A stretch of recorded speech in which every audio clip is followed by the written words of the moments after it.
সময়, বন্ধু আর সম্পর্ক এই তিনটে অনেক মূল্যবান।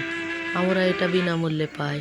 আমরা বুঝতে পারি যখন তারা আমাদের জীবন থেকে চলে যায়। সময়ের সাথে সাথে সম্পর্কগুলো ভেঙে যায়। জীবনে যতটা আঘাত পাবে, কাছের মানুষগুলোকে ততটা চিনতে পারবে। এই ছোট্ট জীবনে অনেক অভিজ্ঞতা সঞ্চয় করেছি। আমার শ্বশুর সবসময় একটা কথাই বলতো, তোমরা ঠকে শিখো না। কিন্তু তখন কথাটা আমরা হালকাভাবে নিয়েছিলাম, সিরিয়াসলি নেয়নি। এখন জীবনে বাস্তবতা এসে বুঝতে পারছি কথাটা ঠিকই। ঠগার আগে আসলে আমরা কেউই বুঝি না জীবনে কে কেমন হবে। বাস্তবতা অভিজ্ঞতা থেকে জীবনে অনেক কিছু চেনা যায়, বোঝা যায়। লবণ আর চিনি কিন্তু দেখতে একই, স্বাদে ভিন্ন। এখানে বোঝা যায় মানুষের রূপ।